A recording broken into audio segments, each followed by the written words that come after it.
Welcome to the Old Time Radio Superman Show. From Boise, Idaho, this is your host, Adam Graham.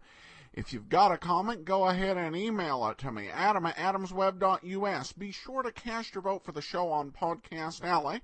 And if you've not already, be sure and check out our book, Tales of the Dim Night. It's a fun and exciting superhero parody novel where we play with a wide variety of different superhero themes and tropes, and with a nice family story, too. So check out Tales of the Dim Night, available as a paperback or as an ebook. Well, we turn now to comments from listener Joel emails in.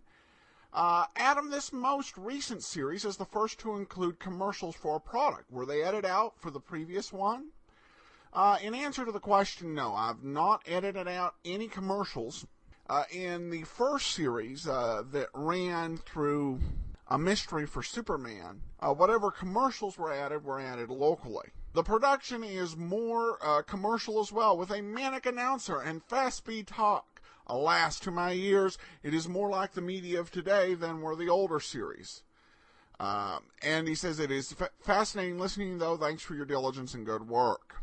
Well, I definitely agree. There are some old-time radio programs where the commercials are, in their own way, charming. One of my favorites is the Burns and Allen program, with Bill Goodwin as the announcer. And then there are some that are, like, very annoying. And I would have to put the ads for Pep so far in that category. But some of these things, such as the premiums, which we'll talk about after we play episode 8 for you, can add something to the show. But right now, we'll get into episode 7 of The Space Shelf. Kellogg's Pep, the super delicious cereal, presents The Adventures of Superman. Faster than a speeding bullet. More powerful than a locomotive. Able to leap tall buildings at a single bound. Look, up in the sky. It's a bird. It's a plane. It's Superman. Yes, it's Superman, and today, as we resume our story, Jimmy Olsen and his little rhymester friend Poco are meeting with some strange experiences in the frozen north. We'll join them in a moment, but right now, here's Dan McCullough. Most of you probably know that the Curtiss P-40 is one of the most famous series of planes today. But do you know that you can get a really slick model of a P-40F Warhawk without sending in a single penny for it? Not even a box top? Sure. You see, there's a colored cardboard plane model right inside every single package of that super delicious cereal, Kellogg's Pep. And one of the models you can get is the P-40F Warhawk. Now, altogether, there are 14 different models you can get. 4 British, 2 Russian, and 8 American ones. And among them are exciting planes like the C-69 Constellation, the Russian Yak-4, the British Whirlwind Fighter, and the Vought Excalibur Navy Transport. What's more, on the back of each model, you get a lot of important dope about that particular plane, as well as a list of pointers on how to spot it. So, gang, if you haven't yet started your own squadron of Pep model planes, don't waste any more time. Be sure your mother gets you a package of Pep tomorrow. See which plane model you find inside. And remember the name, Pep, P-E-P.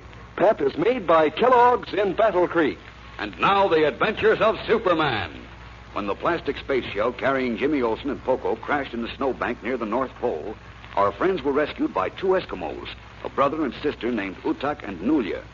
The Eskimos explained that their barren territory was now controlled by brutal German soldiers who had arrived in planes and whose mission was unknown. Just then, the barking of dogs signaled the approach of several sleds, and Nulia reported that they carried German soldiers. As we continue now in the Eskimos' igloo, the injured Jimmy and Poco have struggled to sitting positions, and Utak and his sister stand by as a German officer and his aide, the latter holding a gun, stride into the snow house. Listen. Corporal, remain here at the entrance. Ja, Herr Colonel. Good day, Fräulein Nulia. Semuk, Colonel Van Gersen. And good day to you, Herr Utak. Semuk. We were passing, and I thought perhaps Fräulein Nulia would serve me a cup of tea. Oh, I did not know you had guests. You did not? Why, you see... Are you not going to introduce me to your guests? They are not really our guests. they're not. But they sit here in your igloo and they drink your tea. How's that? But... You've forgotten that I have strictly forbidden visiting? I mean, Naka. I have not forgotten, but... I will speak, Nulia. These two Kabluna fell from the skies. We gave them shelter. Fell from the skies? Then perhaps they are angels. Did you hear, Corporal? Yeah, Herr Colonel. That is very humorous. I don't think it's so humorous. Listen, you... Softly, Jim. Don't anger him. You are addressing me, young man? Yeah. I'm not afraid to tell you who we are. I'm Jim Olson. This is my friend Poco. We're Americans. Amerikaner, Schweinhund. Oh, yeah? Swinehunting yourself, you... Friend Jim, keep cool. Don't be a fool. What do you do here, Americans? We came up for winter sports. What are you doing here? Oh, friend James. He is insolent, Herr Colonel. Let me deal with him. Return to your post, Corporal. Jawohl, Herr Colonel. I asked you a question, young man. And I asked you one. Please, friend James. I had hoped we could get along pleasantly. I dislike having to use crude methods. Oh, yeah? I heard how you treat the poor Eskimos, keeping the old people and the children in jail so the others will do what you want. Then when anyone tries to get away, you hunt them down in your planes and shoot them. So, Fräulein Nulia and Herr Utak have had much to say. Naka, we said nothing. I do not believe you, Fräulein. And I think you have forgotten something else. That your aged father is in our custody. Do not harm him. Please, we meant no harm. Do not debase yourself before these evil ones, Nulia. Hey, we did help the Kabluna. They fell from the sky, as I have said, and we gave them shelter. Is there wrong in that? Why did you hide them? We did not hide them. Sure not. They were gonna... Fortunately, you were seen bringing them to your igloo. You know my orders. If a stranger is observed in this territory, it is to be reported to me at once. Well, that's what they were going to do, Colonel.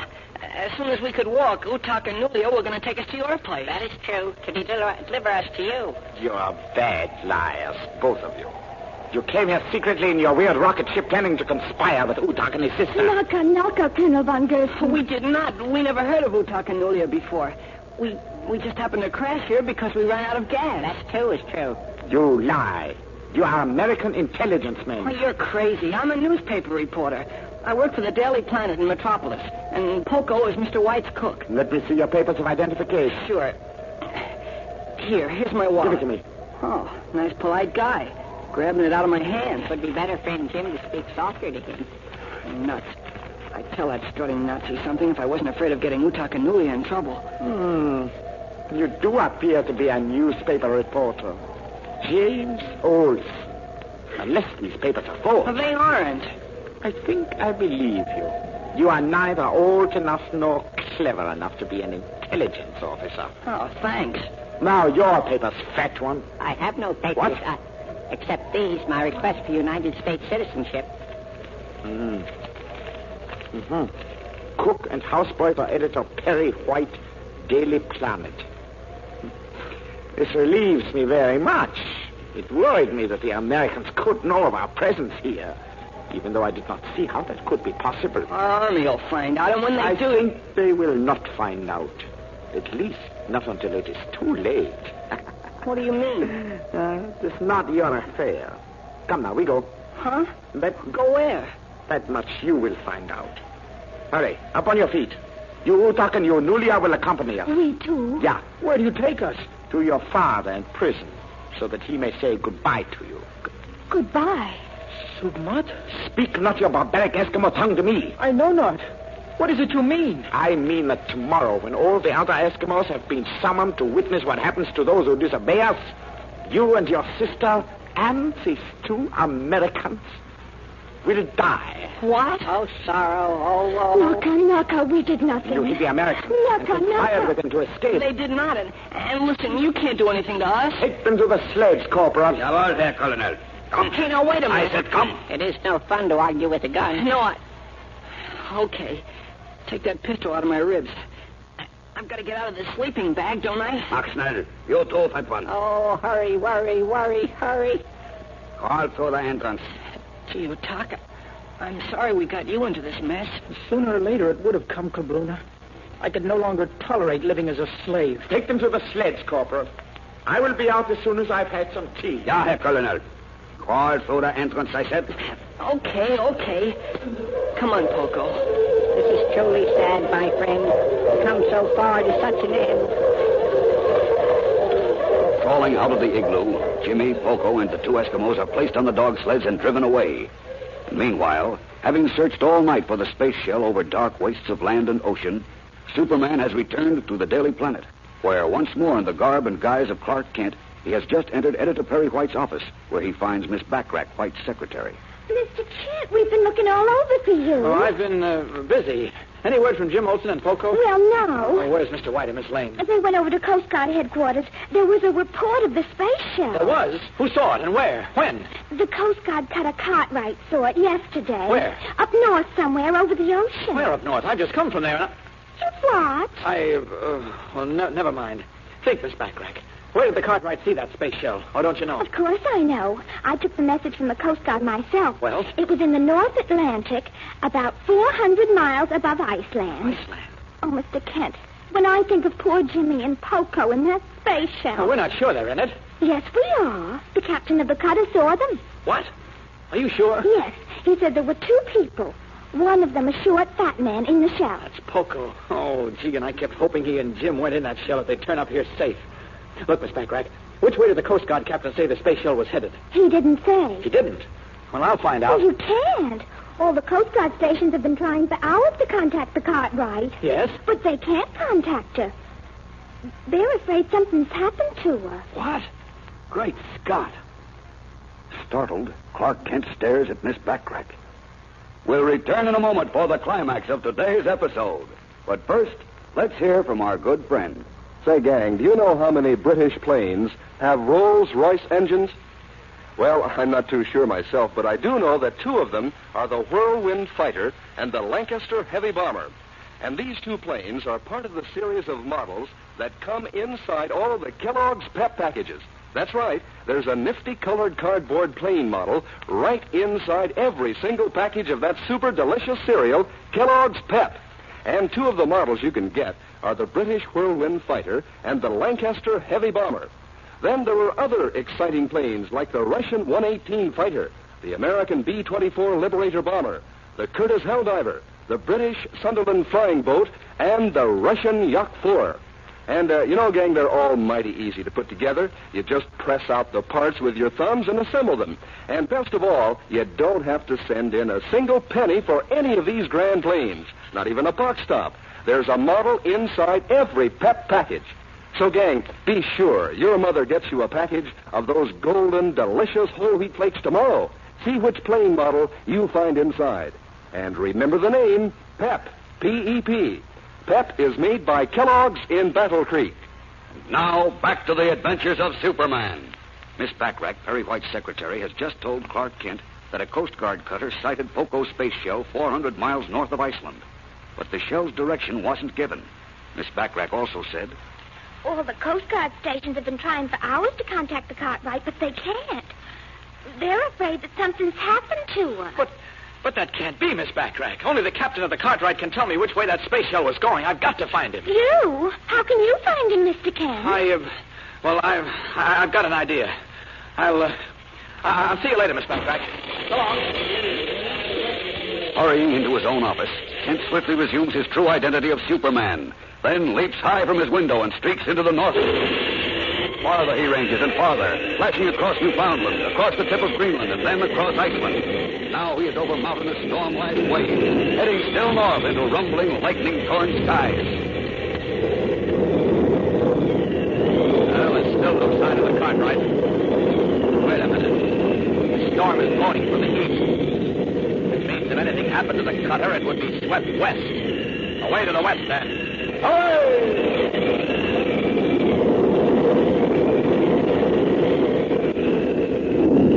No, don't see it yet. What do I do now? I guess I'll have... Wait a minute. What's that down there? Down!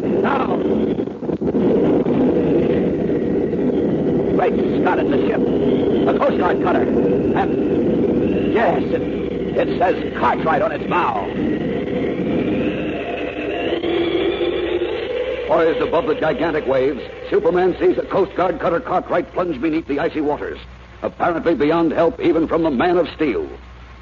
Can Superman possibly do anything to save the seemingly doomed men and the vessel's captain, who possesses the only clue to the location of the space shell? What will happen now to Jimmy Olsen and Poco, and their Eskimo friends Utak and Nulia, sentenced to die by the secret German garrison near the North Pole? Don't miss tomorrow's exciting episode in the story of the space shell. Tune in, same time, same station for The Adventures of Superman. Faster than a speeding bullet. More powerful than a locomotive. Able to leap tall buildings at a single bound. Look, up in the sky. It's a bird. It's a plane. It's Superman.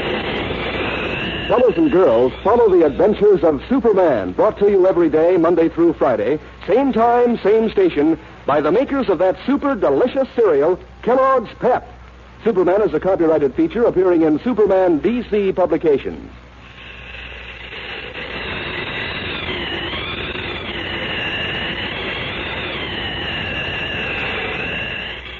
This is Mutual,